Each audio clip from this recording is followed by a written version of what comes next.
Good afternoon from Concord, North Carolina. It is time for the Mazda Motorsports Pro Show edition of the Stars Championship Series' opening weekend, the 2025 season getting ready to get underway. From America's home for racing, over 260 total drivers here for the Stars Championship Series Queen City Gambit, and the first of our three marquee main events are getting ready to go. This Mazda Motorsports Pro Show will feature three main event races, all at 18 minutes plus 2 laps in length. OKN Junior currently gridded up right now. They'll be the first of our three divisions. 11 to 15 years old, some of the youngest superstars that you'll soon be seeing all across the motorsports world, and I'm sure moving up into some of the pro categories that will follow them, like OKN Stars at 15 years of age and over, single speed division, and of course that one has been around now for 2 full seasons, entering its third. But the OKN Junior class on its second season, 22 drivers in total, and capping off the Mazda Motorsports Pro Show, it'll be Pro Stars. But before we get started, we'd like to ask that all please rise and remove your hats for the playing of our national anthem.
And with that, ladies and gentlemen, it's about that time to get ready to go racing here from Charlotte Motor Speedway. On the other side of this break, OKN Junior, 18 minutes plus 2 laps, gets underway.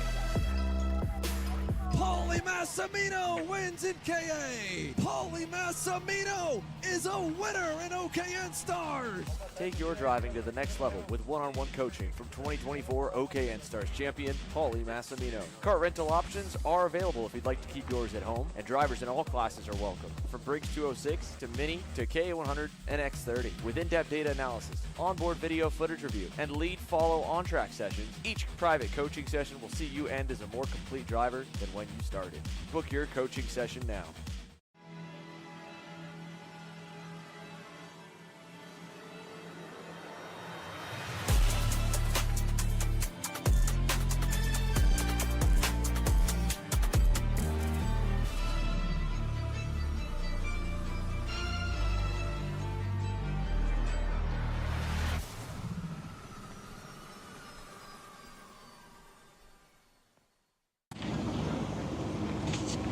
Kyle, what are you doing? It's got my new Greyhound seat. You don't even have a cart. Doesn't matter. I have a Greyhound. Who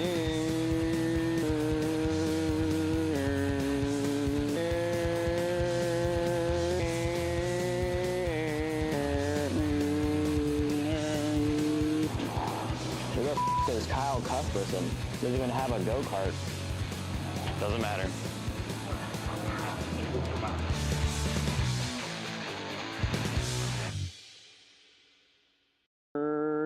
Cuthbertson threw on Turney. Turney in the dirt. DPK Americas is bridging the gap between the U.S. and the 2-time world champion DPK Alonso Kart factory team in Europe. In partnership with Team Binnick, they offer drivers a complete career path from the Americas to Europe that allows them to continue their driver development on both sides of the world, all underneath the DPK umbrella. For more information, contact DPK Americas at max@drivensm.com to take the next step in your driver development journey today.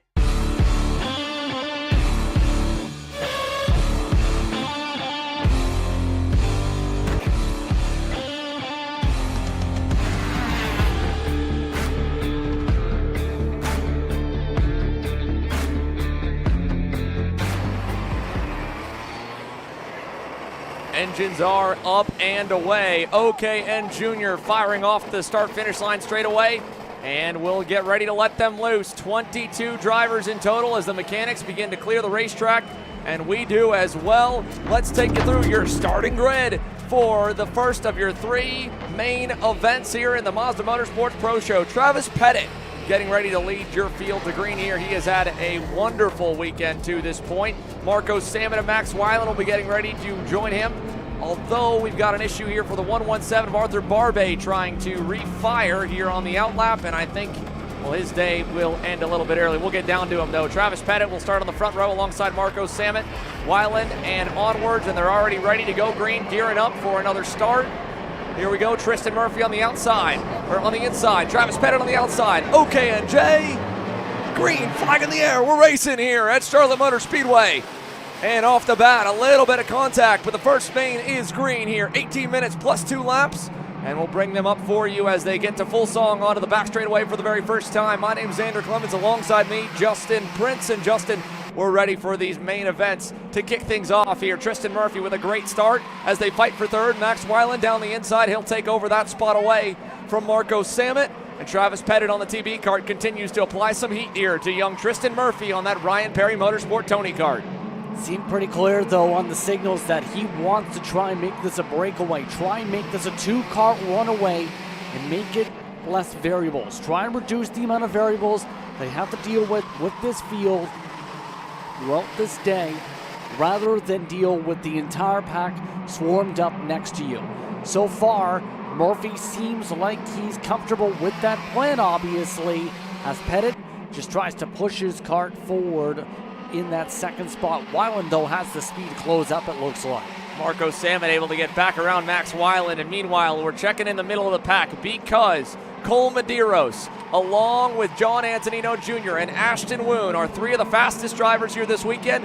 Each of them had different issues plague them through the motos yesterday, and so that's buried our top 2 qualifiers in Medeiros and Ashton Woon back in the pack. But already, the 195 Speed Concepts Racing SC55 or CS55 machine is moving up the board. He's next up to challenge Leonardo Saravalli for the 8th spot here with a long way to go. 18 minutes plus 2 laps will put them well into the 20s in total on laps on the day.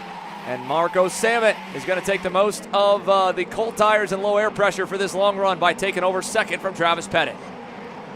Marco Salmon doing things very well in terms of his momentum around this racetrack. Now it's going to be the matter, though, of how is he going to play out for the rest of the long run. Try and keep up in terms of the tempo, trying to make sure those tires get up to temperature without cooking the rest of those wheels around this circuit as this time goes on in this race to close out their days and what's been a busy time here throughout this championship. Remember, vice champion multiple times over when it comes to Marco Salmon, when it comes to SKUSA winner, when it comes to Stars, when it comes to USPKS. Lots of speed for him as there goes another move for Weiland to try and get a pass back for the 4th position. Jude Thurmalaswamy was able to get by Weiland early here. We haven't talked much about Jude this week. He sits now back in that 5th spot. We'll get to him. For now, the leaders are starting to tighten up. A little bobble for Tristan Murphy. Here comes Marco Salmon for the lead. Turn 1, and he's through. The BJRLN car takes the point. Marco, one of the drivers that was able to make it over for the Cabarrus County Family STEM Night at the elementary school 20 minutes down the road. A number of those students and their families are here this weekend and here today watching. Marco would love to deliver a win with a number of the people that he got to introduce to the sport of karting. And now he shows the way ahead of Murphy, Travis Pettit, and Max Weiland right there. Salmon doing great work right now up at the front of the field, as mentioned. Ended up in Supernats 27, top 5-1 in his respective class, and now looks to try and set sail away with Murphy. We already know what we've seen from Weiland in this event for the Magic Kart. He's willing to be aggressive to close up the pace, and better yet, to send it alongside for passes. He's already made some fireworks in his other race, 4 passes as it is.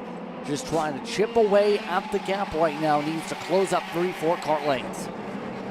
Let's see if he can do it. Max Weiland, Mad Max, had a penalty yesterday when he collided with Cole Medeiros fighting for that win in Moto number 2.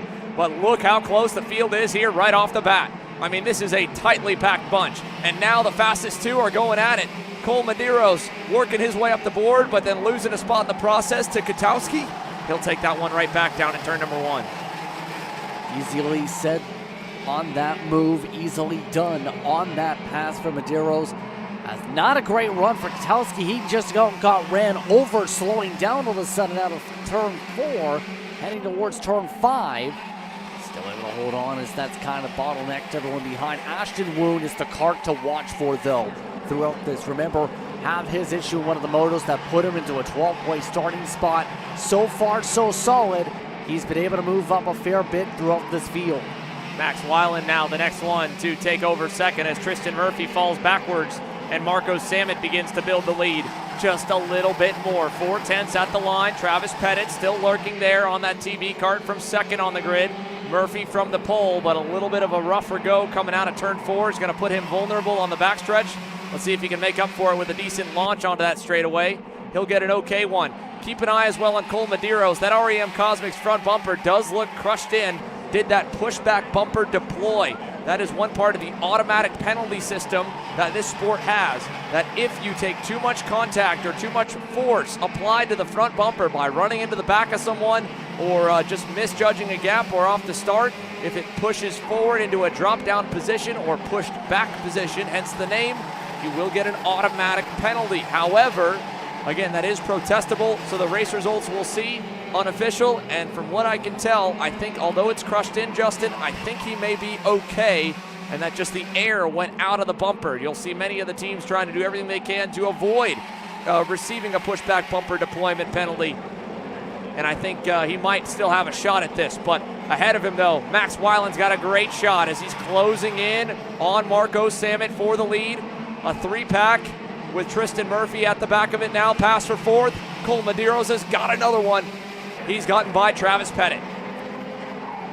Yeah, Murphy holding on for now. Medeiros still continuing his progression at the time for now. Up 4 positions throughout this race so far. Not bad whatsoever at the moment, but everyone just chasing down Samet, who's setting the tone. But the problem is Murphy's the quickest car on the racetrack.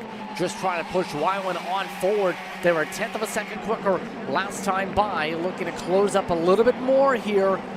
Just trying to see what they can do to close, not forcing the issue on Weiland, just letting Weiland put in the work to chip away the gap. And while he was chipping away the gap, last time by it was 3/10 of a second. This time by, it's going to open back up just a little bit, although he was able to get a great launch out of the last turn. The one big learning curve for a lot of these junior drivers is the much different power plant than what they're used to driving. The OKN junior class has almost a 50%, if not more, new driver entry list here in 2025. It's more than doubled in entries. It does not have a lot of giddy up and go up until it gets to around 9,000 or 10,000 RPMs. Then they'll rev to, I believe, just over 14,000 as we see Antonino make a move there on Katowski. That's back for 6th. And now Medeiros making a move for 3rd on Tristan Murphy. But the karts are a little slow out of those slow corners, and sometimes if they just barely fall 500 revs below where that power really kicks in, well, then they really begin to slip backwards, and you can visually see it coming out of the turn. We're watching the field spread apart here. We follow Jude Thermalaswamy. He's in no man's land, but back behind him here, Ashton Woon has not been able to make as much forward progress as I'm sure he would have hoped he would have in this early stage here. He kind of got together a bit with Travis Pettit trying to march up the grid. He's been shuffled back again, and this time the field's not packed up like they were at the start. It's a couple seconds up the road to the main pack here, still led by Marco Samet's BJR machine. And between him and the field is also Tyrone Kemper Jr., who also had some speed on Friday and Saturday, but a brake failure in moto number 1 buried him in the pack for the starting grid. He's cracked the top 10 now, and the New Orleans, Louisiana native is hoping that he can get up to this main group of 7 as he now goes to work on 9th place Sebastian Rist in that Vortiz competition CS55 machine. Still trying to figure things out right now in terms of closing up. That's the top thing in the midst of this race. DB Kart with Speed Concepts Racing just continuing to hound the kart in front, provide pressure. Speaking of pressure, Medeiros has moved his way up to 2nd spot.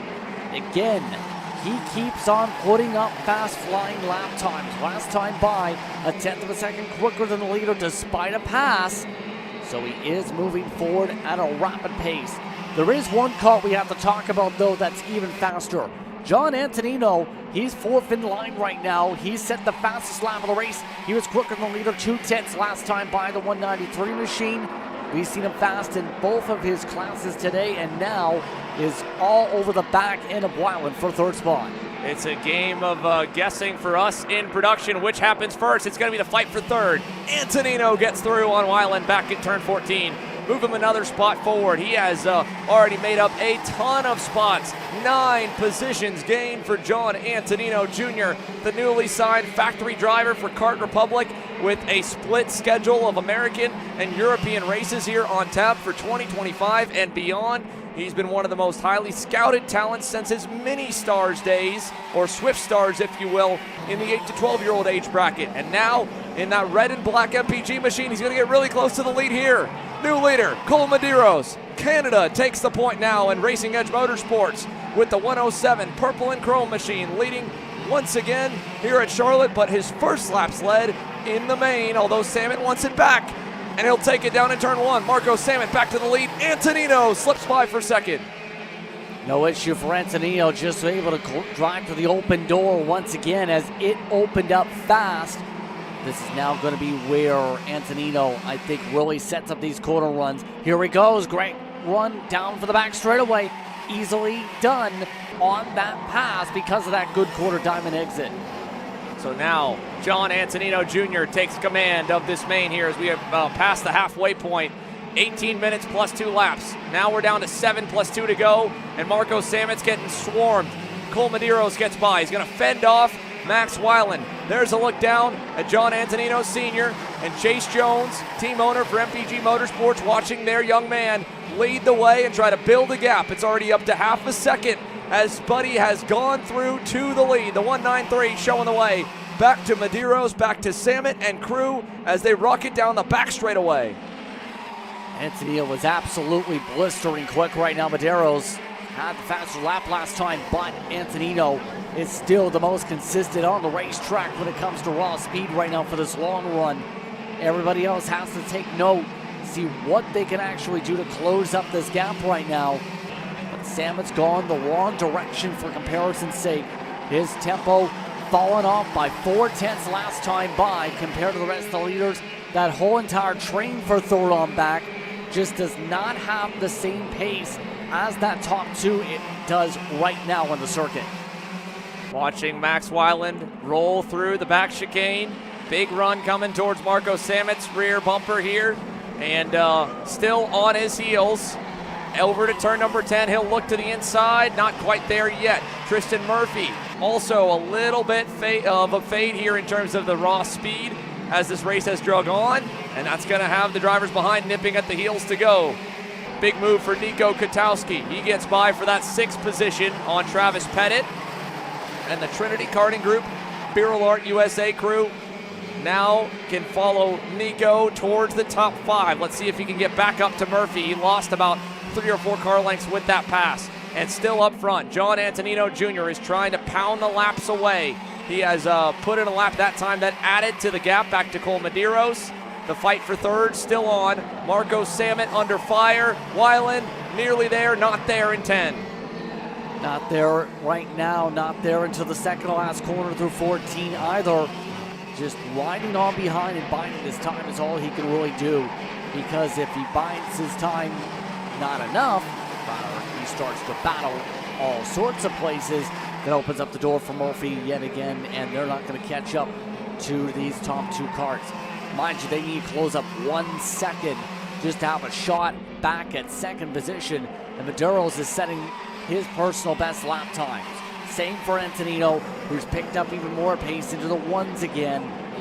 It's not looking great in terms of closing up for the rest of the pack. This top 2 is putting out the yardstick in terms of pace right now.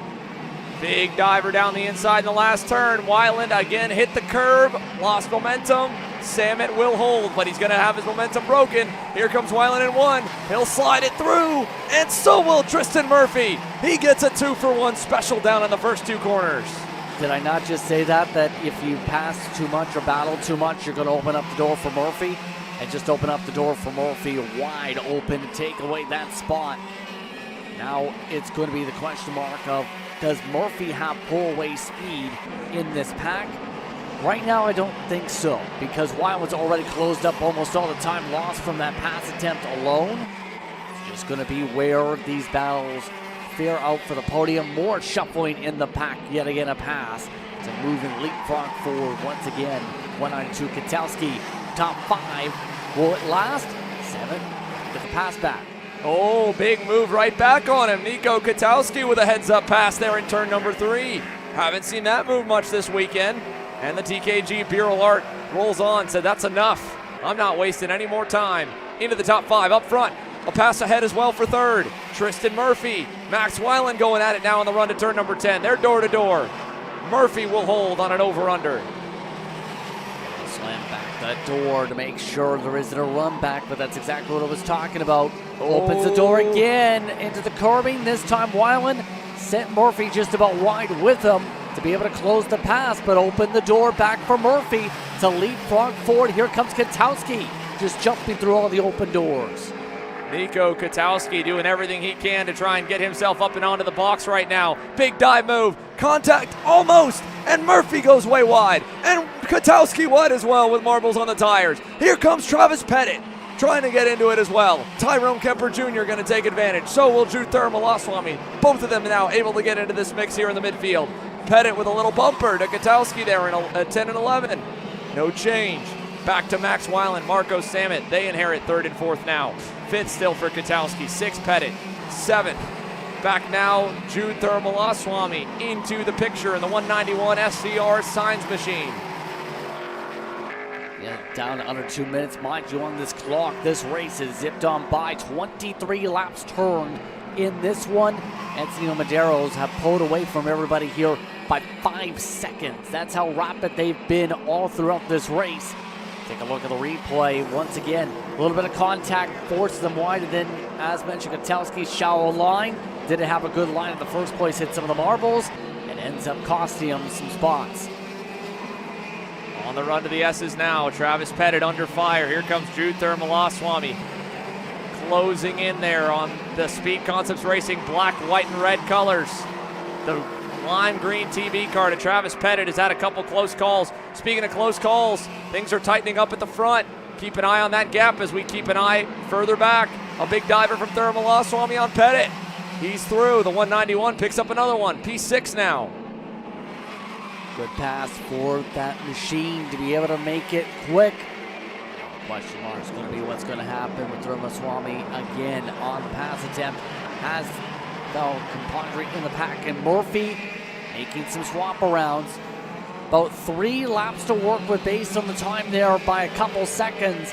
Now it's coming down to the wire as the rest of the pack looks to square off. You can see that the gap open. Oh, one driver coming right by us. Pettit, Travis Pettit, just had the exhaust pipe come unglued from that from the motor, and that'll be a DQ. And Travis Pettit on the TB kart in what could have been a top 5 run just had the silencer come off, and Grayson Walcott as well. Both of them off the vibrations of the racetrack.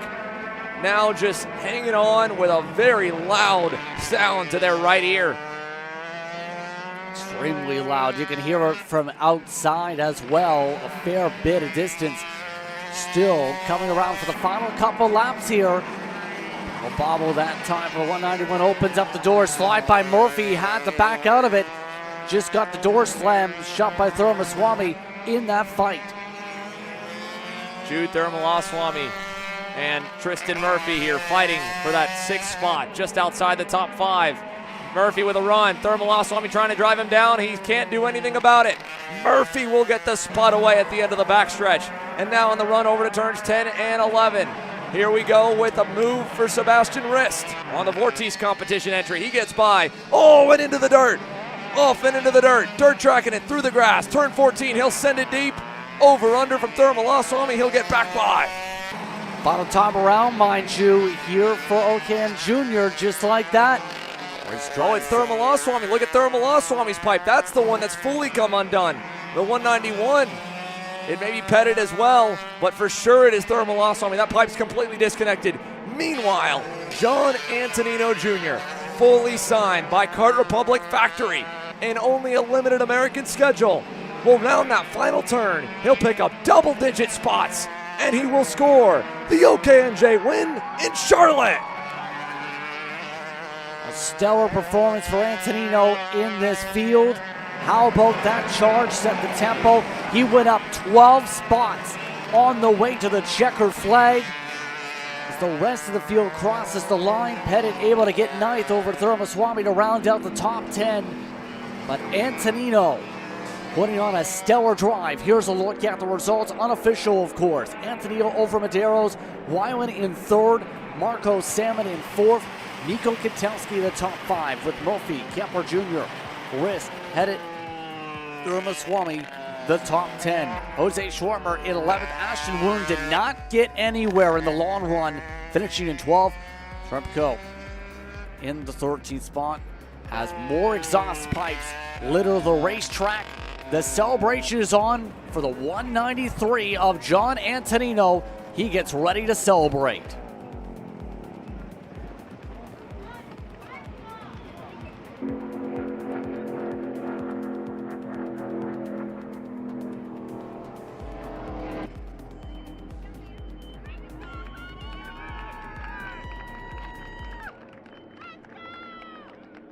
Of applause here for John Antonino Jr. as he begins to take the gloves off and the helmet off.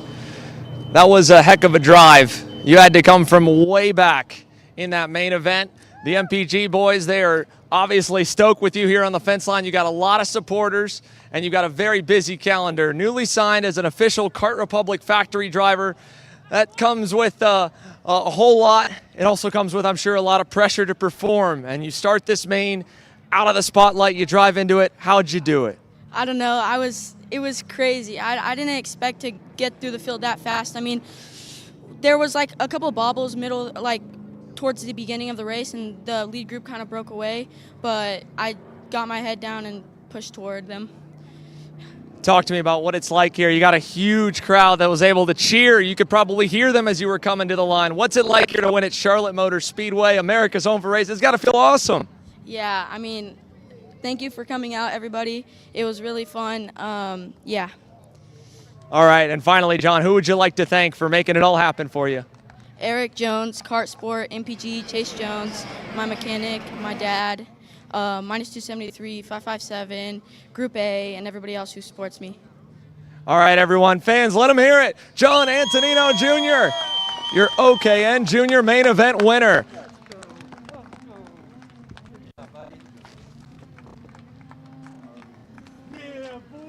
Stellar performance once again for Antonino to come away with the win. We'll take a step aside.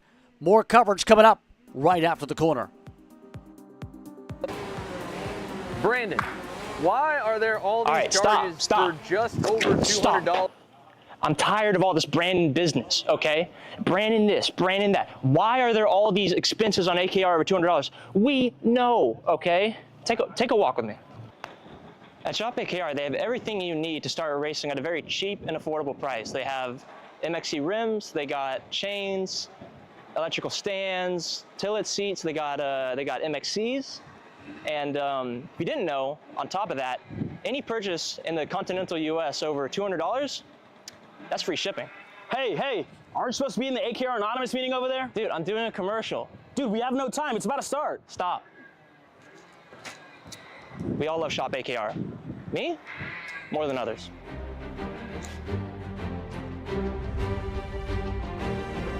What do I get at Shop AKR?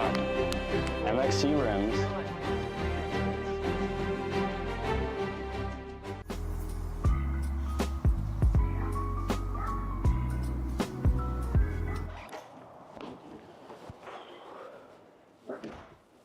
Hey, what's up, Caleb? What's up, Brandon? You sound defeated. A long day at the office? Yeah, got stuck at a cat food marketing meeting for like 3 hours. I don't know a thing about cat food, and I don't even work in marketing. And then I got sent on a coffee run like I was some sort of intern. Then at the end of the day, when I want to go get gas, I just realized everything is so darn expensive nowadays, man. Yeah, you got that right. Like, do you have any idea how much we're spending on Netflix? It's like 20 bucks a month. Do you know how much we're spending on cable? That's like 50 bucks a month. But you know what isn't expensive? Tell me. Kart Chaser Premium. For only $9.99 a month, you can watch all the American karting action live from coast to coast. Subscribe and become a member today.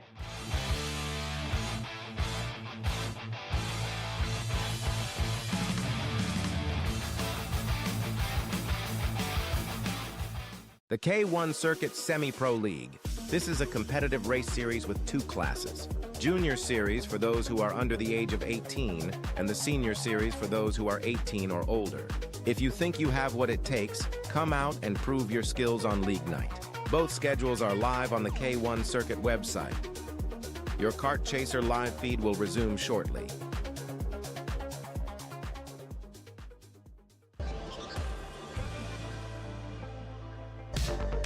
John Antonino Jr., your OKN Junior main event winner. Let's take a look back at how he got it done. From the start, he was on the gas, making moves early and taking advantage where he could. First getting by Max Weiland, then taking advantage of that fight for the lead with Marco Salmon and Cole Medeiros. And then before that, race win, well, he had to pull the pin to get to the lead and then start putting in some mega laps to get to the line first. After 18 minutes and 2 bonus laps, he was able to score it to the celebration of his team and his father, and all the hard work over the winter pays off with a main event win. OKN Junior in the books, folks. We're going straight into it with our second of 3 main events. OKN Stars getting ready to go green here. We've got a number of drivers to talk about and how they have lined the grid here today. Paulie Massimino entering today as a former race winner and last year's champion. He's getting ready to lead your field to green for Brandon Jarzakrak Racing aboard his LN Kart. Let's take a look back through Saturday at how he was able to get it done to start from the front of the grid here in the OKN Stars class with our Coastal Link Printing race recap. Back from Motos 1 and 2, it's 2 heat races that line the grids here for these main events. They qualify, of course, on Friday evening, and then these 2 prelims are set by that, where Paulie took the top spot in quali as well. In fact, he's had a clean sweep of the weekend. Behind him, though, things have changed quite a bit. His teammate James Overbeck initially started great, qualifying P4 overall, but got shuffled wide in that first moto off the start. And that allowed a few other drivers to join into the spotlight, like this great battle here with the likes of Wesley Gunler and Henry Wheeler. John Antonino Jr.'s teammate Austin Olds also had a phenomenal start at the beginning of Moto number 1, but he was soon tracked down by last year's vice champion, the number 2 plate, Diego Ramos from Sao Paulo, Brazil, and PSL Karting marching up the grid after that quali effort. Ultimately, that race was cut short, and Paulie was able to get the win over Chase Gassiet Lee and Ramos, and then repeat the same back with Moto number 2, where they lined up once again, but behind him, again, a different story.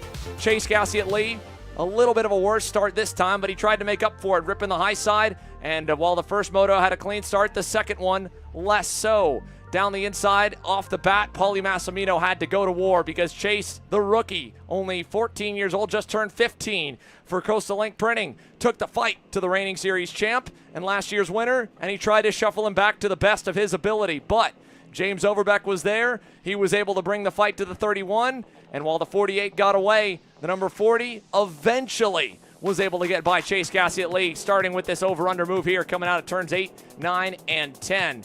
And once Paulie got to second, he had to cover off the inside just a little bit, let them fight behind like they did here with Ramos and Olds, finding themselves alongside each other once again. And then Paulie was able to get by his teammate in that fellow blue and yellow Brandon Jarzakrak Racing LN Kart. Massimino pulled away from there, and the fighting shifted further back. Ramos was able to track down Chase Gassiet Lee for third, and so was Top Gun Wesley Gunler on the Fox & Son Racing orange and blue LN Kart to take over fourth. And then at the very end, Overbeck's speed began to falter, and while his teammate drove away, Diego Ramos was able to get the better of last year's KA Stars champ, who's making his OKN Stars debut. But it was all about Paulie. The North Carolina native won here a year ago on a last-second call-up. Then that led to a full season where he closed it out with another win to secure his first U.S. Pro Championship. And now, A fully funded ride off of that championship circle winnings has him ready to go from the pole for 2025's edition of this Queen City Gambit. They're ready to fire off. A look down on the grid here and a final look into the driver's eyes as they begin the bump starts. Paulie Massimino leads your field away from the front straightaway, and as it begins to clear, we get time to catch our breath and take you through the rest of your starting lineup for OKN Stars. All the drivers able to get away cleanly. It'll be Massimino on the inside of row 1 alongside Chase Gassie at Lee. Row 2 will be Diego Ramos and Austin Olds. They found themselves around each other all day Saturday. They'll be next to each other here on Sunday with Wesley Gunler and Henry Wheeler on row 3. Then you have Ada Renko followed by Finnegan Bailiff amongst the first 4 rows or so. Alex Sharma and James Overbeck will start in the 9th position. Then it's Satvik Sarathi will start back on the inside of row number 6. He starts alongside Maverick McKenna. Then row number 7, Jacob Kolar, the kid from Key West on the Vice Racing Kart Republic alongside Kieran Rogers, Christian Blevins Jr. and Theo Corelli, Remy Andratos and Asia Torres, and then it'll be Ming Nanzu and Nico DeFillo, your field here for OKN Stars. They're going to begin to slowly make their way out of that last turn. And as they head to the front straightaway, fans, let's hear it. OKN Stars main event action underway. Chase Gassie lead just about arced it into Massimino, really checked him up. Good start for the 40, a great start for Ramos, already attacking for the race lead. Ramos able to nearly get alongside. Austin Olds, the MPG Motorsports crew in that black and red number 50. Got a run on Massimino. He's going to put the pole sitter under pressure at the end of the back straightaway here on lap number 1. Paulie covering off that inside down at turn number 8. Nobody goes off, but Olds got the crossover. Austin Olds, your new leader down at turn number 10. Good start for Olds, absolutely. My apologies there on that red kart. Able to fly on forward. Olds starting off in 4th position. And we've seen Olds show good speed like this in the motos yesterday, in Moto 1 in particular. Now we see Wheeler gaining some tempo. He was stuck in the middle of the top 10 for most of those motos yesterday.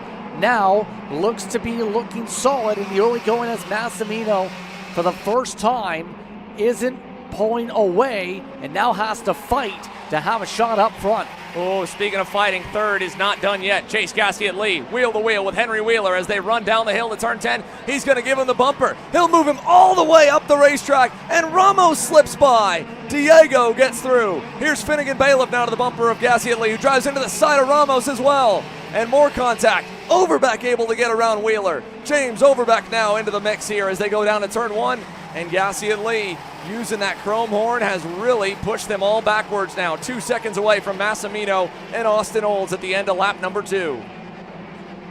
Gassie at Lee at this point, I think, wants a bit of a breather with some of the intensity starting to pick up here. Let's take a look.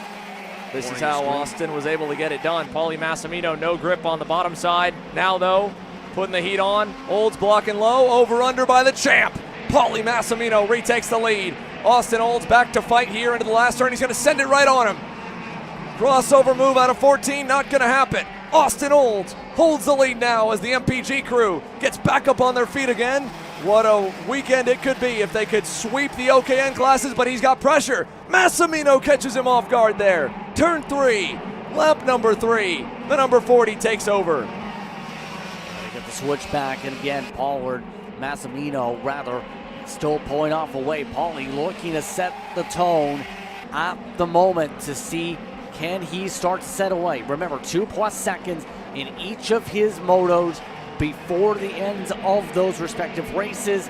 Seems to be trying to do the exact same thing for the long run once again for that 40 machine. James Overbeck looking pretty good early on. He's got one of the fastest laps of the race so far, the number 48, closing in on Wheeler. Meanwhile, in the midfield, a couple of Fox & Son karting machines. That is Wesley Gunler there in 7th, Aiden Larenko in 8th, and Jacob Kolar getting by Henry Wheeler, the number 33, on the move from 12th. He's up 3 spots so far on that Vice Racing Kart Republic machine. Great run for the Vice machine, absolutely. Kolar originally starting this race off outside the top 10, but looking back at Olds, he's now fallen into the grasp of Gassie at Lee. the class rookie, Chase Gasly, all throughout the weekend, has been one of the main talking points when it comes to his speed and what he's been able to do. Now just waiting in the wings, maybe trying to line things up, get things planned out. They have to hurry quickly. It's already 1 second for the race lead. Massimino is starting to pull away, but not a good run through that corner complex. Something amiss here for Paulie. He just made a little adjustment to the carburetor down the backstretch.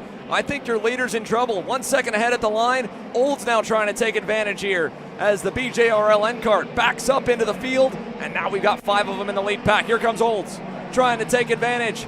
Gasly as well. Austin Olds back to the lead as Paulie slows. Paulie Massimino with a problem down the front straightaway. The number 40's wide, and Gasly hits the cone and goes into the wall. Chase Gasly slams headfirst into the tire wall. Gasly had one of the cones, one of these start zone cones, trapped underneath his tires, and that caused him to just slide into the barrier. 2 of your contenders are absolutely out, and this became now wide open for this run for the finish. Big dive bomb. Wesley Gunler now trying to move himself closer to that podium. Finnegan Bailiff losing that spot away. So Gunler to 4th.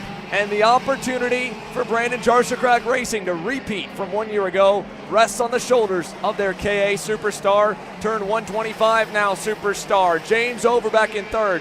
Or can Diego Ramos get his first OKN Stars win for PSL Karting and begin the journey to turning that number 2 plate to a number 1 plate? Or for Austin Olds, it'd be pro win number 1 with MPG Motorsports, and for himself here as he runs into turn number 10. All sorts of storylines, but it's going to be the matter of the question of can Olds consistently keep the tempo high? And we've seen Olds have good speed all throughout this event. Ramos still keeping lockstep with him this time by. It's going to be a true test. Personal best for the entire top 3. Overbeck is actually the quickest out of the 3 right now. Still half a second between 1st and 2nd at the line, but Overbeck is starting to click away that deficit to be able to try and close up right now. Overbeck looking very impressive here on his chip away gap in the former SKUSA Pro champion from last year and a couple times Stars competitor. Let's see if he can close on in. Diego Ramos looking to finally no longer be the bridesmaid as he rounds turn 14. It was 4 tenths last time by, 2 tenths this time by. Diego Ramos is closing in here at the halfway mark on Austin Olds. James Overbeck still on the way as Wesley Gunler trails further back. Aiden Lorenko now into the 5th spot as Paulie Massimino, I believe, has finally pulled into the scale line, and the bleeding will stop with a DNF down in 19th. Let's take a look at the side angle here. This is side by side. Ramos kind of feeding a bit of a wheel to Gasly, and Gasly tried to hang on to it, but he had the brakes locked up down at turn number 1. We'll see if we can get one more look at that. But first, the fight for the lead is heating back up again. Austin Olds out in front by only a car length and a half now. Back to Ramos. Overbeck on the way. Gunler even closing in back there in the 4th spot. So far, looking pretty solid when it comes to Ramos's pace. Just by the 10th, there's that margin. Under 3 tenths now. Oh, that was a huge run for Ramos onto the backstretch, Justin. Here he goes. Diego to the lead, but an over-under from Austin's going to bring it back. Side by side to turn 10. Ramos is going to hold it down to the inside. Now, Olds starting to lose some ground a little bit as a result of Ramos's boost. Still keeping an eye on Overbeck, if anything, though, because he continues to have good corner exit after good corner exit. He's got the same pace, if not just a bit quicker than Ramos right now with how things are looking. Ramos absolutely going vamos away from the rest of the pack, though, able to gain a few tenths. Good corner exit to be able to gain some more time on the track. So Diego Ramos starting to pull away just a little bit here for the lead. We've got a battle looming for P5 here. Aiden Lorenko and Finnegan Bailiff and Jacob Kolar as well. So battles all around the racetrack. 2nd and 3rd tightening up. This is 5th, 6th, 7th, 8th. Back to Kolar and Kieran Rogers, who's also getting up and into the mix. So This group tightening up just a little ways as Lourenco now has cracked the top 5. Great run in the works for the number 29. But again, still keeping tabs on that P2 gap also as Overbeck closes in, and so does Wesley Gunler. Big turnaround Sunday, though, for the orange and blue drivers as Henry Wheeler on the Steel Motorsports PSL karting combo beer alert also heads for pit lane. He was running amongst the top 10 also, so we're starting to lose them like flies here. 3 different contenders now out of the conversation.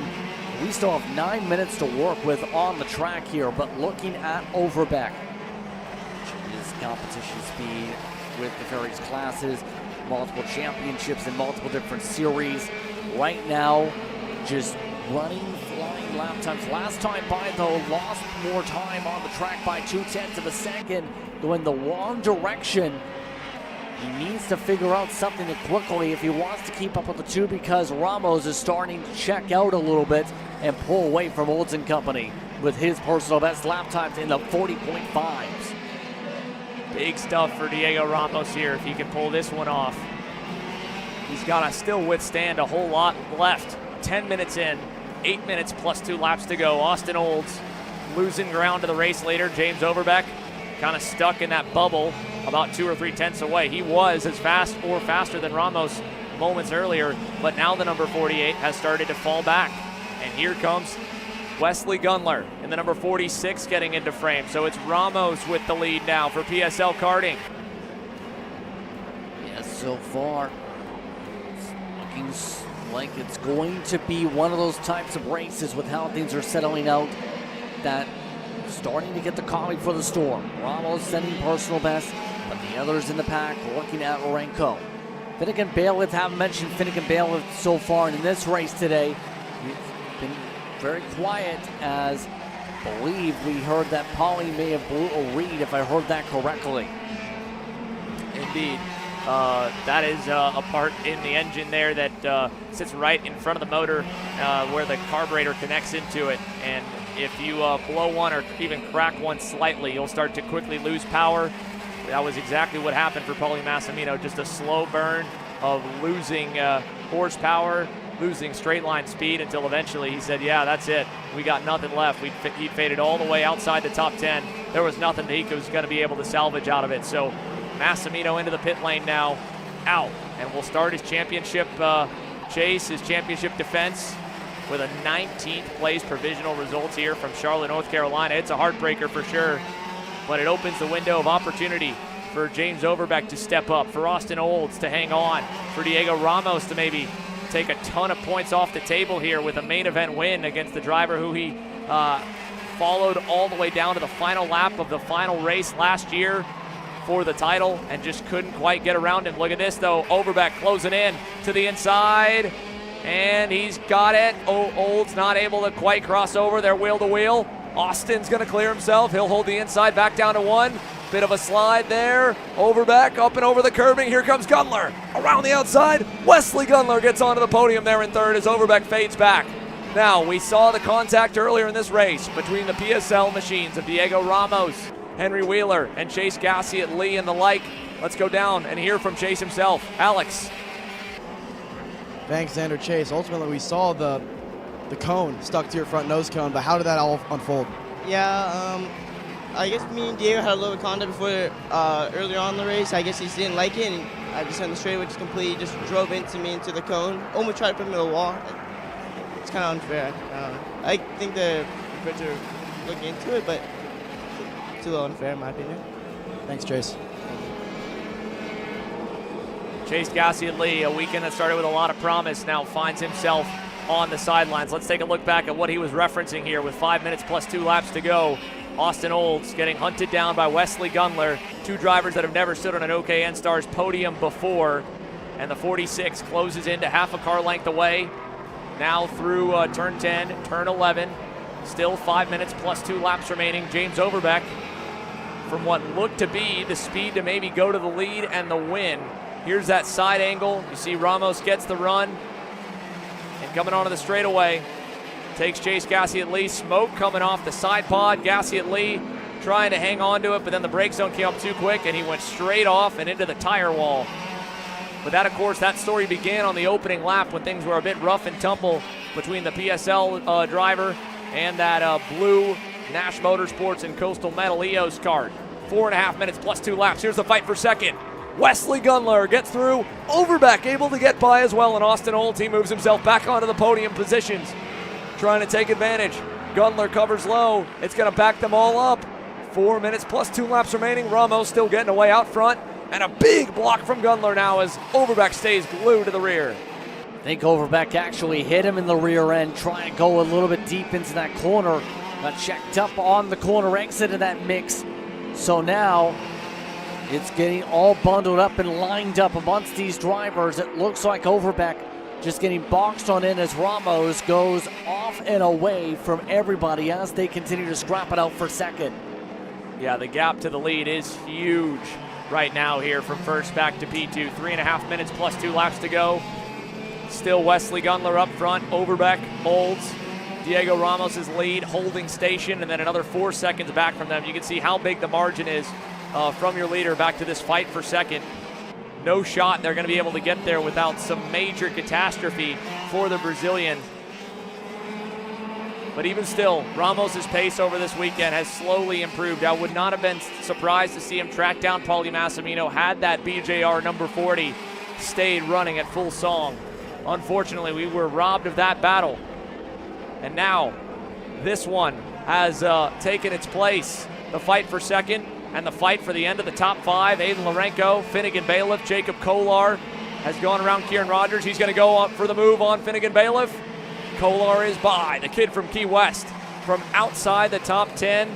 He is already up a number of spots. Mark it 6 positions gained for Jacob Kolar, and Vice Racing moving up the board now through the opening sector of the racetrack and setting his sights on the number 29 of Aiden Lorenko. Vice Machine has been very quietly getting better and better as this run has progressed, to say the very least here. Kolar still lots of time to work with. Miami native has shown experience, of course, in the Winter Series with SCUSA competition. Also a winner when it came to the IMME Grand National Championship as well, in terms of some of the performances there. And now it's looking to stalk his prey to try and start off the season with the top 5, just trying to slice and dice to figure out a way to get around Lorenko. Aiden Lorenko, this weekend, it's his first weekend that his grandmother has been able to watch him race. She has followed him along on our live broadcast over the last couple seasons. She's become a huge, huge karting fan, and now she's getting to see her grandson fight for a top 5. It's the best run he's had to this point in his OKN Stars young career, and the Fox and Son karting driver is going to need to continue to fight if he wants to hold it. Here comes Kolar all the way to the rear bumper now as they go down to turn number 1. Kolar has the run, able to squeak by pretty easily. Just parked it right in front of Lorenko to be able to make that pass. No issue, and now it becomes to where Lorenko looks to try and play a bit more defense. He's on the cart behind, and Bailiff looks to be in a good spot momentum-wise as well. There's the send on the curbing. Big bump over those inside curbs here. Look at Safik Sarathi trying to take advantage on the Dan Devereaux Racing Kart Republic, also making up some positions now. The number 52 on the charge, late in the going, just under a lap left on the timer. It'll be kind of borderline whether Ramos makes it around as Sarathi makes the move, stick on Finnegan Bailiff. Nice pass. Sarathi able to move up one more spot to the 7th position now. It's getting to where it's about 20 seconds to go. It's go time if you haven't gone already, and for the most part, these drivers are in full push mode to end off their day strong. Right now, Kolar doing a really good job pushing away from everybody to secure this top 5 up front. Speaking of which, up front, Gunler still holds on to second. Overbeck has kind of plateaued on his speed right now with about 3 laps to go. Yeah, Wesley Gunler at a point in this race looked like he would have been able to maybe not have the pace of the number 2 plate, but at least get away from James Overbeck if he got around him. But since he's gone by, Overbeck has gone back to work. They have dropped Austin Olds, the number 50, with all that speed early on, hanging with Paulie Massimino in the first few laps, has kind of faded backwards. And the fight for third, it won't have him in it, at least as things stand. He's still in the catbird seat if anything gets wild. But across the line this time by, the timer at 0 for Diego Ramos. I don't know if we made it in time or if this will be 2 laps remaining here with 27 down. Still a few more. Oh, check it out. Kolar's been able to get by Lourenco. Aiden Lourenco now back to 6, and Jacob Kolar's charge through the grid has gotten him all the way up and into the top 5. Great run for Jacob Kolar. Aiden Lourenco back to 6th. Has to go back to work to try and hang on to the coattails of that black and pink Vice Racing machine. 7 spots gained for the kid from Key West. Indeed, it was 2 to go, so it'll be the white flag this time. 1 lap remaining for Diego Ramos. Ramos has been blistering quick since those early stages of the race. Since he got the clean air up front, he's just been able to keep putting lap after lap within a few tenths of his personal best. No one's been able to touch the 2 machine here today in the second half of this one. He's been so confident, and he knows that he's got it now. 4.5 seconds and counting. Brazil is going to score the first victory of the season, and Diego Ramos wins for the very first time in OKN. A strong performance by Ramos today by 4.8 seconds. I think he's going straight to the celebration, straight out of the cart. It's Wesley Gunler and James Overbeck round out the top 3. What a run for Diego Ramos as the fans give him a cheer at the side of the road. Austin Olds indeed holding on to the 4th position also as the rest of the drivers finish up in the top 10. Let's take a look at the results. Unofficial, of course, with some of the contact. Ramos, Gunler, Overbeck, Munster, top 3 there. As there's a look at Ramos off to celebrate a race win, already standing by. Check. Ready. Diego Ramos. Diego, I said turns 1 and 2 for you to come and celebrate. You wanted to bypass the whole cooldown lap. Come right here and celebrate with the fans. But first of all, tell me, I mean, we can see it on your face. That was a long main, 28 laps in total. What did it take? Yeah, I'm really tired. Like I said, long race. Yesterday we didn't have much pace to win, but we make everything we could for today. We changed a lot in the car and small things in the engine as well. And yeah, felt really good when I was driving the final.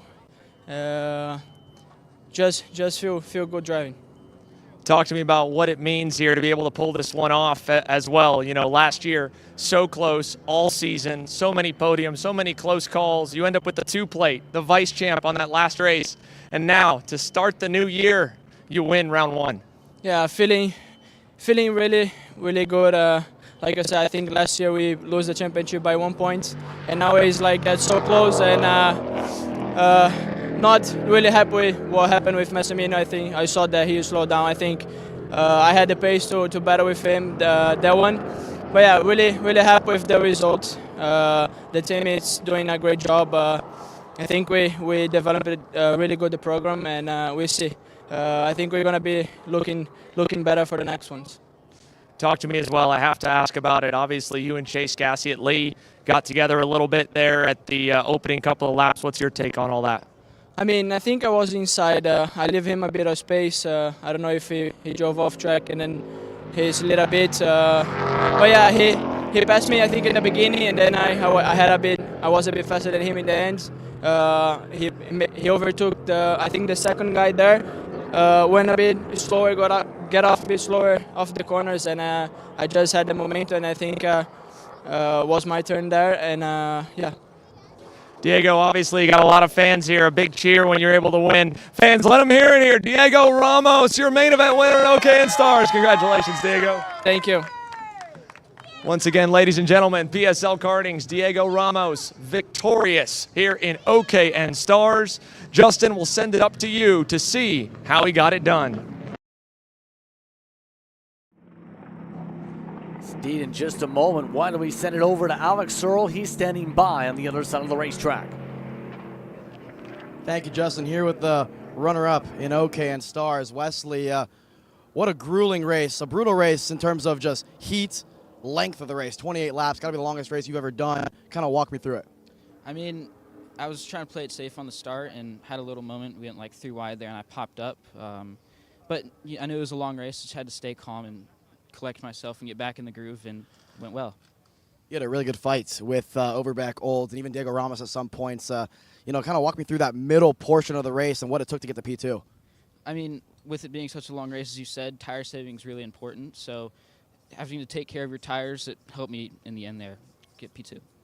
P2 for you, for Fox and Sons. Kind of, thank whoever you want to thank here for the second place finish here, Wesley. Obviously, I want to thank Fox and Son for all the help and support, and my parents always getting me here and supporting me. Thank you, Wesley. Congrats. Thank you.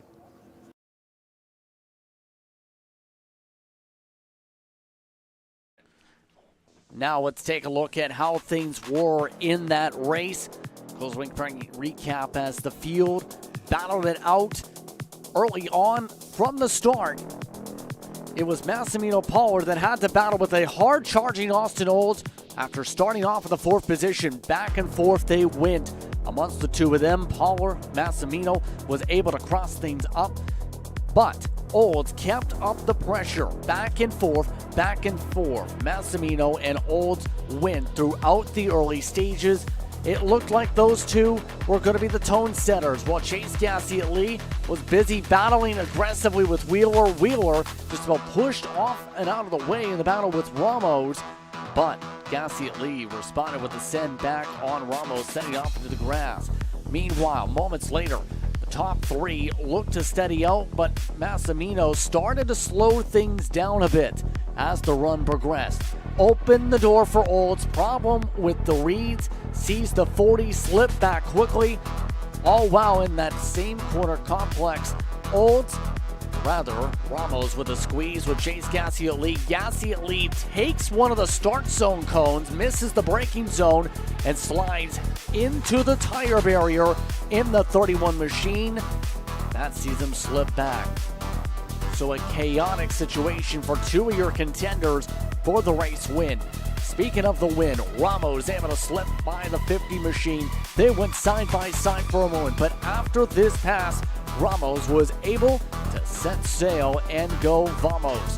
Meanwhile, Olds slipped back into the clutches of Wesley Gundler, able to jump the second on the steps. Overbeck provided plenty of pressure though, including some contact into the opening corners. All this is with Ramos coming away with the victory. Diego Ramos picking up the win by a sizable margin. So, on that note, the drivers getting set for Pro Stars. Coming up, we'll take a quick break. You're watching Kart Chaser.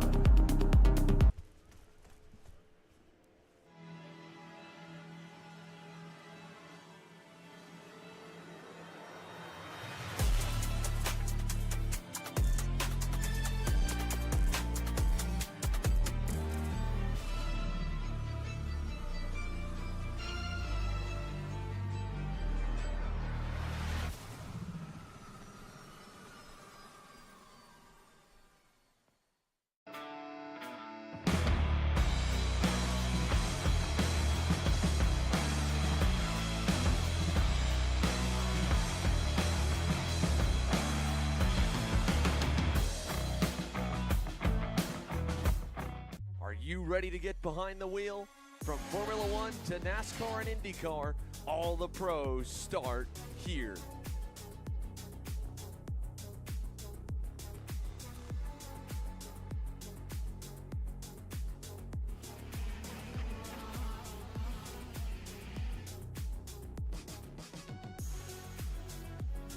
For more information, check us out online at mcckarting.com or call us and go racing today. This is Henry.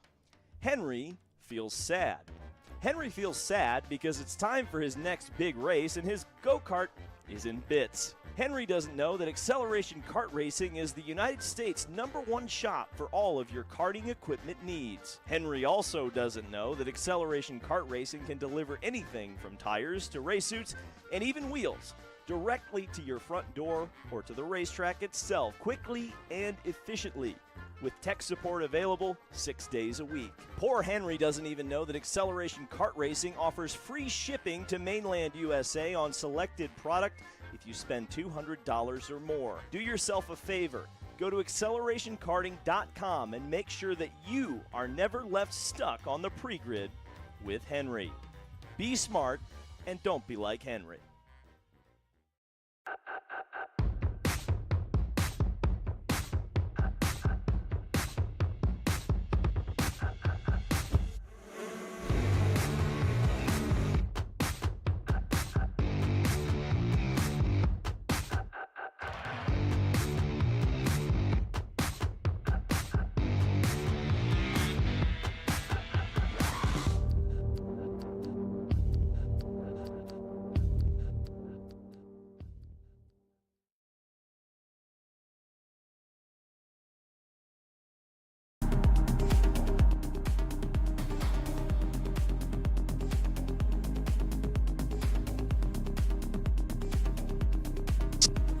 Pro Stars action getting set to get going here from the grid. Our last of the 3 Pro Show divisions presented by Mazda Motorsports. AJ Myers will be starting on the pole today. Alexander Searle has him by right in front of the grid. Alex? Thanks, Xander. Down here with AJ Myers. AJ, you're our pole sitter today. What's going through your mind right now? Just focusing, locking in, and just it's going to be a long race, so just got to get in the groove early and just make no mistakes. What do you think is going to be the key to winning this one? I mean, the Borrells yesterday did not make it easy. They're very fast, so yeah, it's a tough track to pass on, so no mistakes. All right, thank you, AJ. All right, thank you.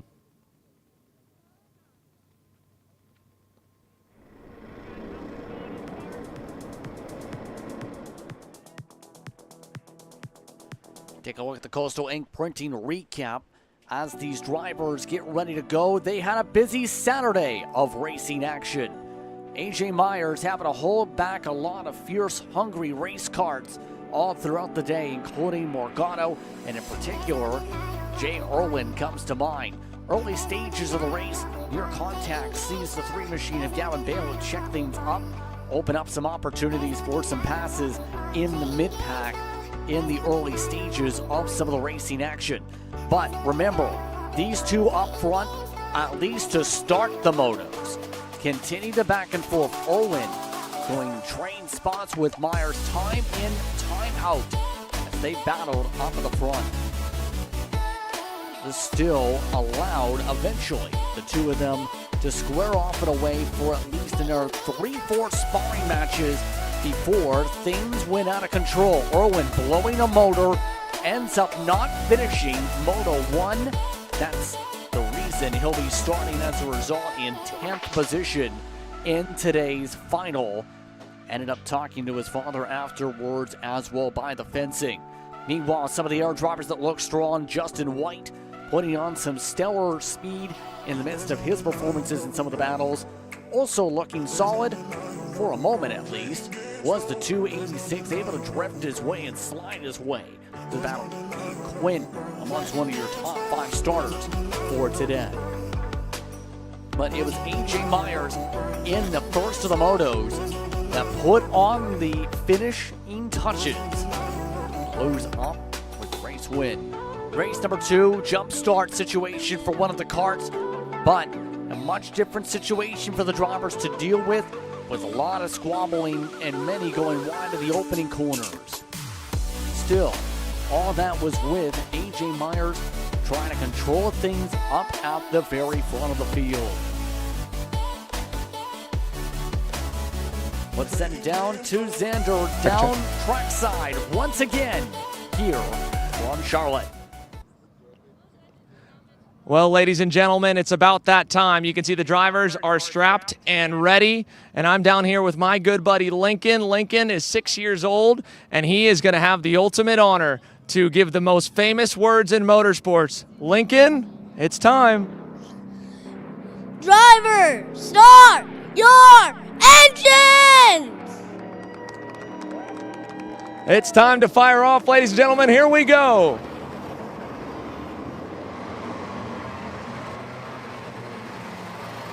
Field fires its motors to get ready to go. It's Pro Stars action. No issues for drivers launching off. Let's take a look at how they'll start today. Driver missing on that screen is AJ Myers. It's Mateus Morgado who starts in second. Gavin Bailiff will start in row 2. Justin White alongside him.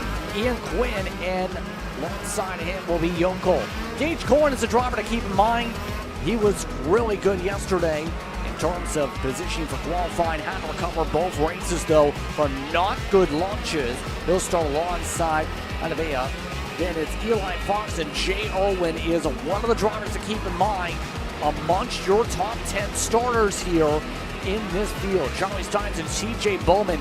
Bowman having to come from the back of his motos as well to get up to the 12th position. Luke Powers and Ashton Hinkle amongst the top 14 positions on the starting grid. The rest of the drivers scroll through as these drivers get in position to go to the tramp lines and get ready for their launcher center. It's going to be a fun time to see how the Pro Stars shine tonight.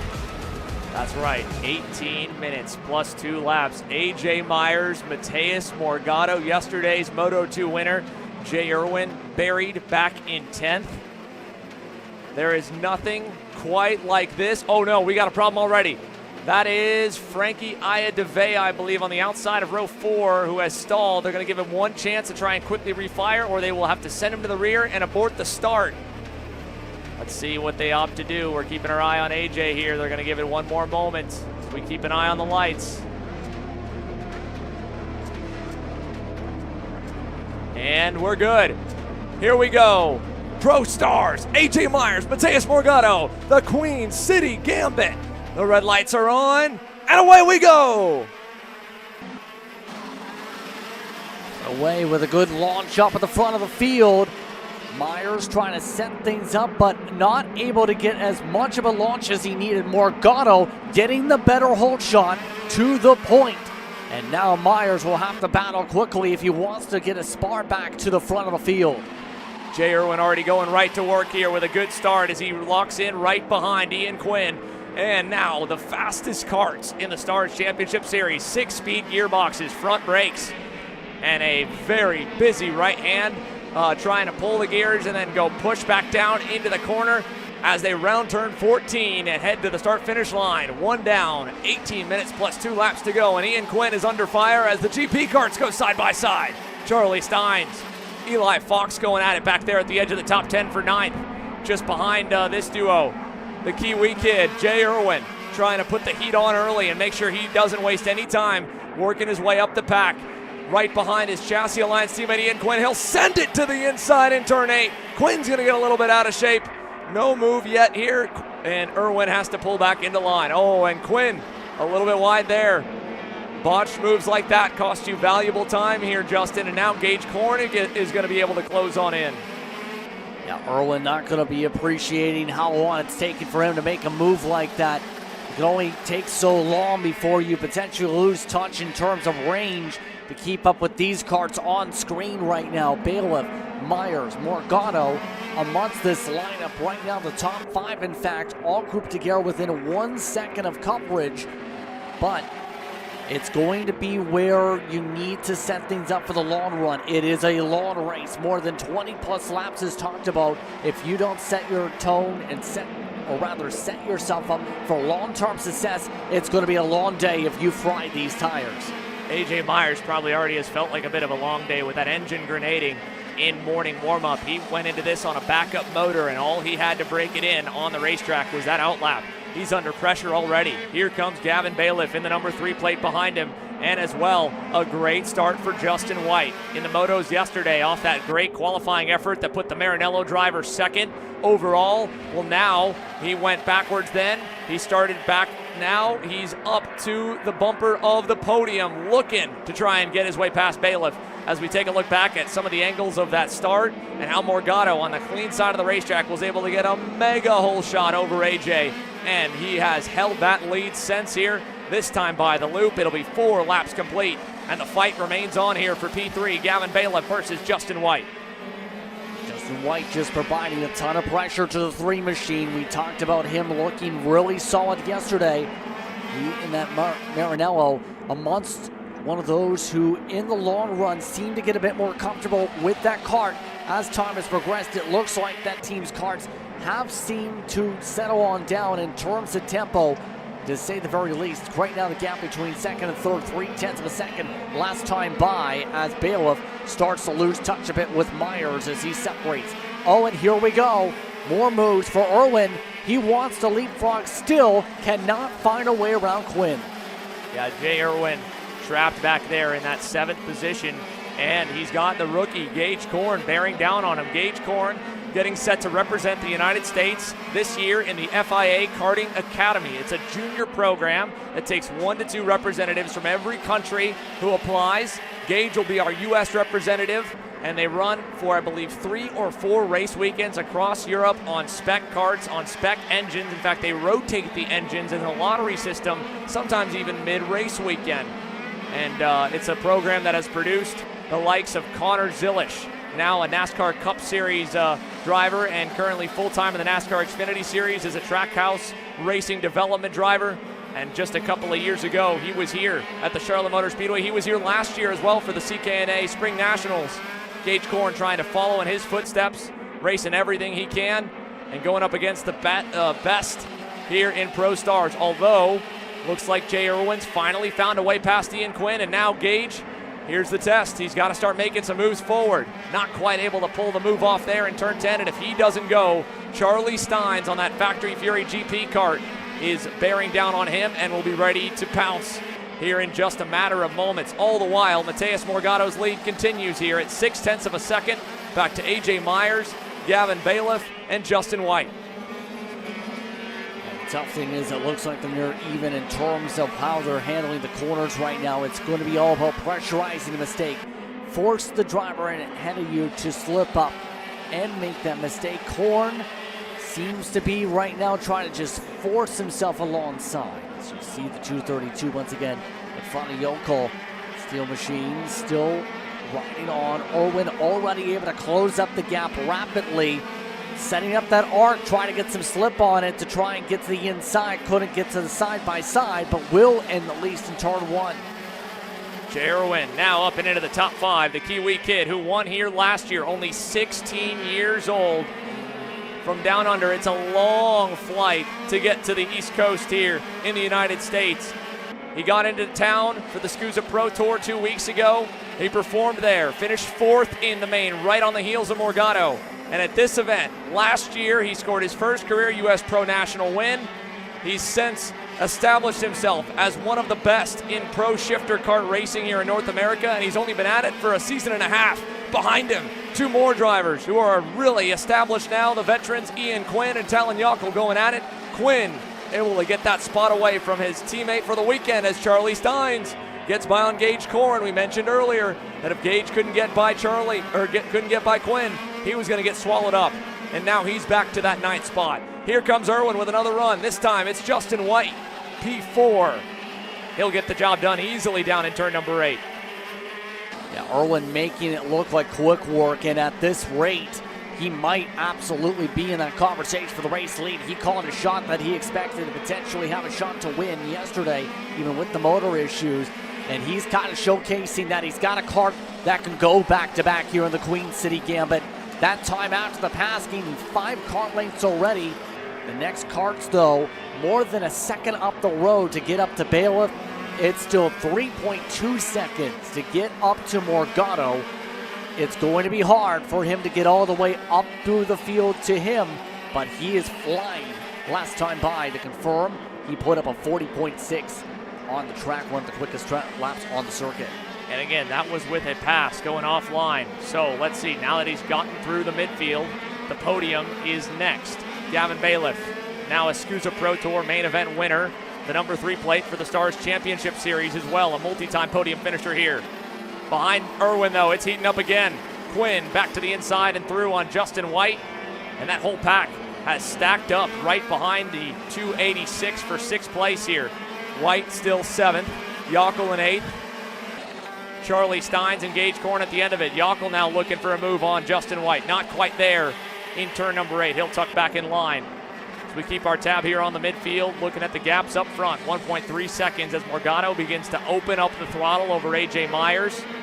Beryl Art with an opportunity to potentially lock that podium out if Gavin Bailiff and Jay Irwin can get by the Magic Man and the reigning #1 plate, the reigning champ.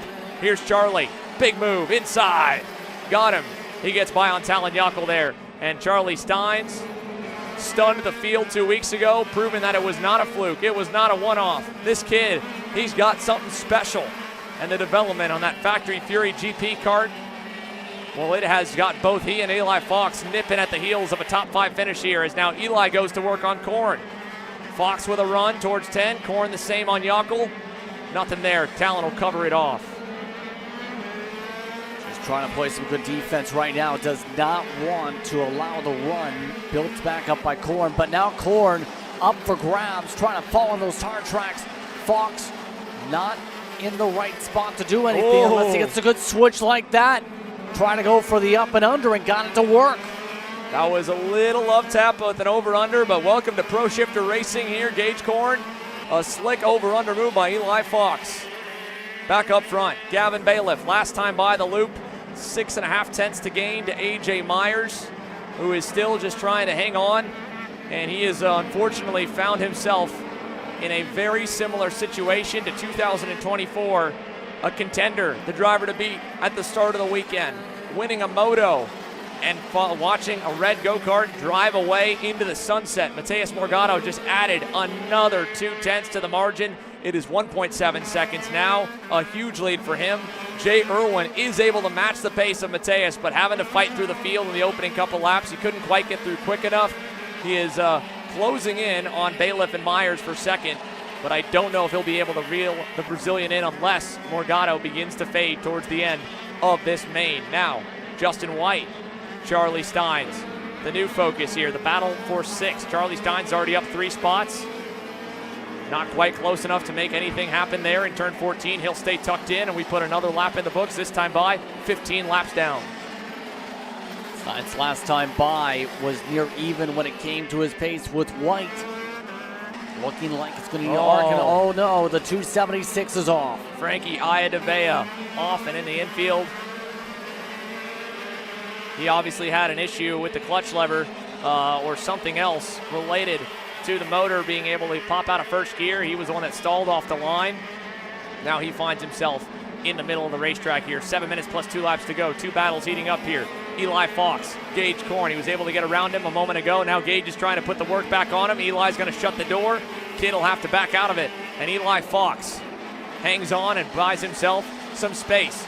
Meanwhile, Jay Irwin, you said it's not over. It would have to be a mega run, but he's gotten up to the bumper of Gavin Bailiff. He's closed the gap to race leader Mateus Morgado.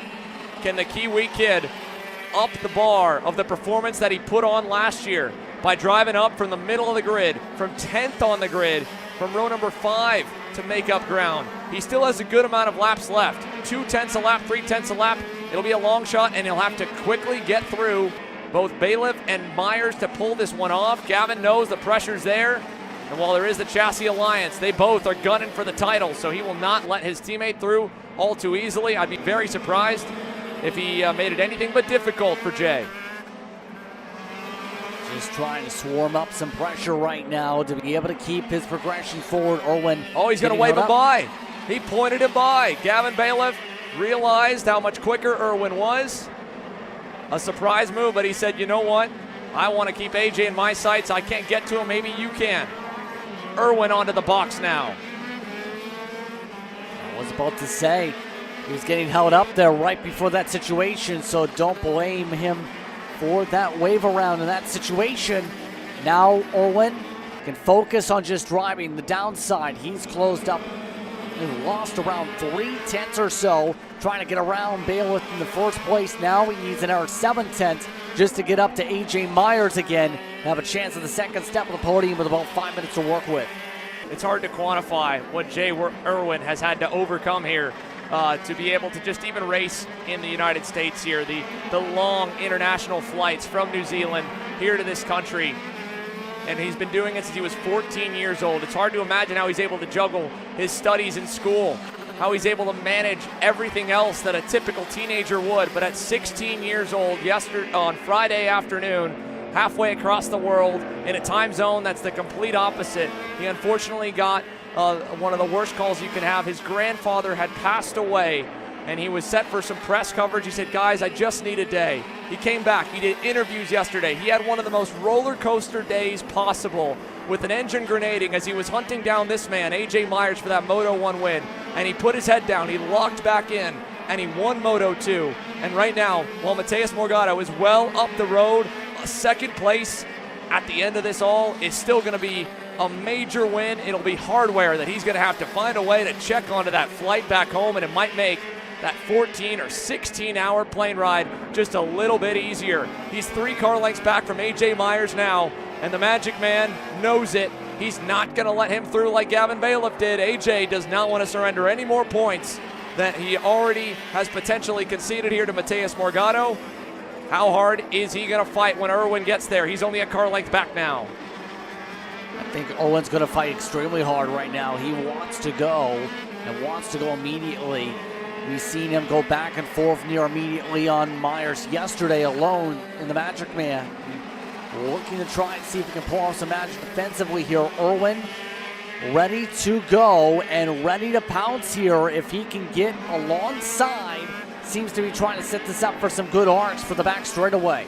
Oh, let's see it. That one looked pretty decent. I think he's close enough. He's going to look for it. Big send down the inside in turn 8. And the Kiwi kid is through. Jay Irwin gets to second. And the PSL karting boys begin to raise up. And now a 1-2 for the Red Army. Can Gavin Bailiff be the next one to get to AJ? And can Jay Irwin begin to eat into that gap to Mateus Morgado? We've seen crazier. 3 minutes plus 2 laps to go. The gap, 3.2 seconds. It's a long shot run. But this kid has no quit in him, and he's going to start digging for more as AJ quickly begins to fade out of frame with Mateus Morgado in the lead, and now Jay Irwin beginning to walk away just a little bit now down the backstretch. It's not a surprise with Irwin's pace all throughout this race today. The downside is he's not going to get up to Morgado unless there is a major chip away of like half a second a lap. The problem is he's right now running at the very peak of that Kart right now, the 40.5s. Outside of that, though, things seem to be settling down. The pack starting to really separate amongst some of these drivers here as they look to finish up these past couple minutes. In terms of this race, no issues. That's got to be the goal. Yeah, just make it to the end at this point here. Irwin, that time by, first lap clear, matching the pace of Morgado, who has got this one under lock and key, 3.2 seconds. Pulling the gap back out over Myers. Bailiff, I don't know if he's going to be able to get there either. Ian Quinn has since driven away from Charlie Steins for that 5th spot, but the fight is on at the end of the top 10. Eli Fox, Gage Korn, and how about rookie CJ Bowman? Well, turned sophomore now in the Pro Stars division. Bowman in that 10th position, just got by Justin White a few laps prior. Luke Powers on his Pro Stars debut back in that 12th spot ahead of another Pro Stars rookie in Ashton Henkel there in 13th. 14th for David Carmody. Let's see if we can pick up a little bit more of the action here in the final few moments. Eli Fox, his mom posted on Facebook just yesterday talking about how he works 4 10-hour shifts a week to be able to do this. He is in the shop. He's building go-karts. He's coaching. He's training. That's a guy right there slamming the door on Gage Korn who works his tail off to be able to get behind the wheel in anything possible. And over the last 2 seasons, he's finally started to get some of those breaks that hard work in this sport does pay off, and you can get, and you can work your tail off into becoming a professional racing driver. Eli Fox is doing just that. It's such a cool story for him. He also is racing a bit with a heavy heart. He's one of the men who has been so close to him, Jeremy Hoodie as he's known, has been having some health issues recently, and Eli would love to give Jeremy something to get excited about. It's been a family affair for them, and for the Factory Fury GP kart squad, right now 6-8. This would be, I believe, their best combination stars result. He's hanging on, but Gage has had enough. He wants to put the bumper to him there, back in 7th. He's gonna be careful of the push bar. That was a hard bit of contact that time.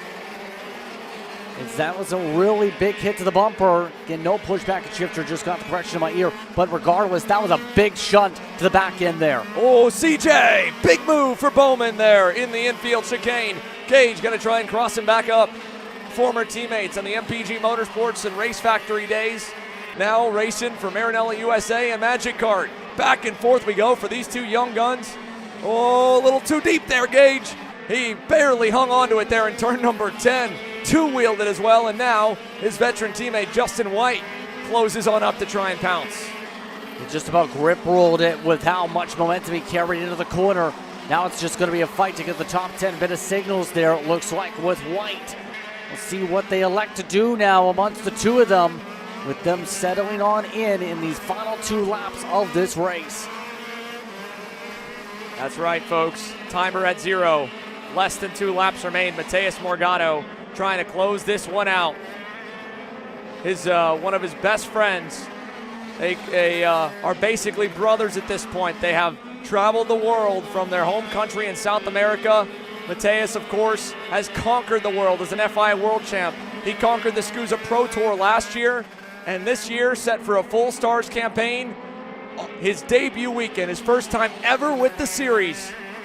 And the 21-year-old, as he rounds turns 8 and 9, will make history here with the Stars Championship Series. Ramos, our first ever winner from Brazil, and it'll be the first time ever that there'll be 2 Brazilians on top. A sweep of the Pro Senior classes. Mateus Morgado wins the Queen City Gambit.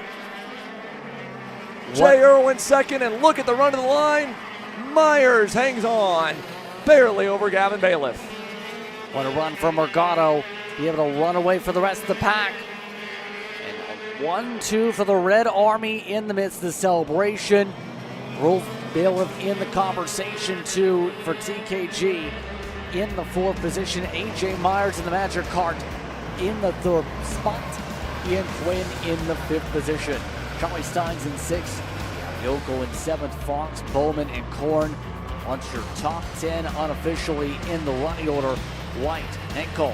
Then you have Carmody in 13th, Howard and Sorenko, followed by Hickman, Lowry, Holes, Cheek, and just about done. So now the celebration is on for Morgado. He gets to celebrate a victory by almost 2 seconds. Send it down to Xander. He'll be standing by in just a moment with your race winner in the 262 as he gets to celebrate down the front straight away.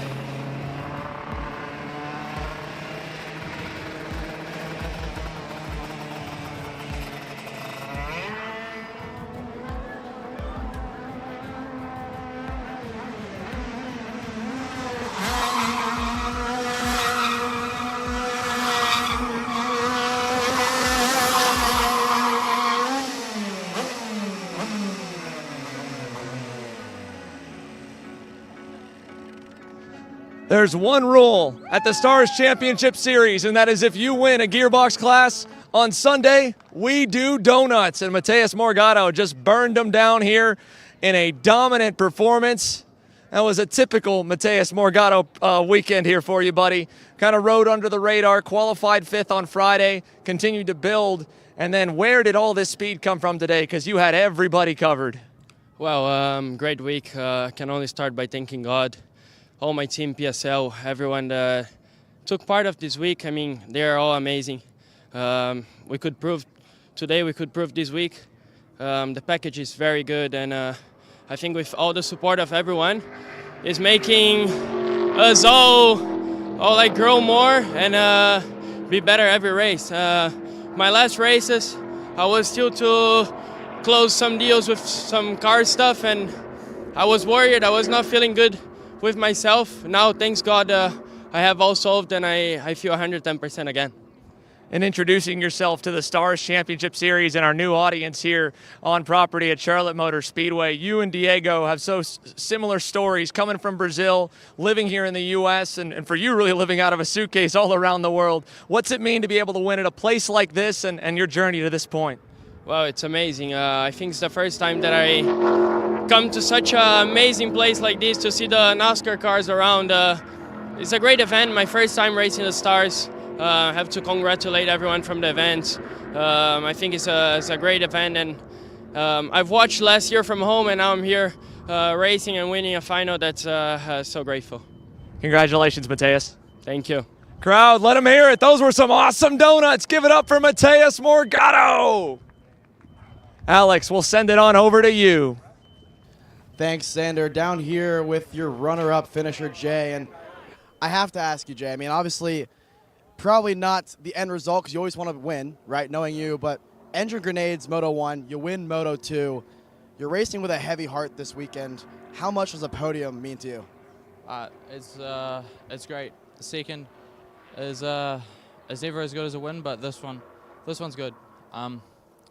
Yeah, it was unfortunate about the Heat 1 that we were starting back, but I think we recovered as best as we could in that race. So yeah. Well, walk me through that one. I mean, you rolled off P10. You had to make your way through at least 8 drivers. How'd you go out there and get it done? Yeah, the person in front of me didn't start, so I think that was a lot easier that I could get a straight drive out of the start. And yeah, after that, I just tried to pass people one by one because it was a long race. And I want to say thank you to Gavin for letting me pass so I could go for second. I want to say good job to Mateus, and thank you to the team, Burlat and PSL. The engine from Dom was really good as well. Thank you, Jay. Thank you. Send it on back up to you boys up in the booth.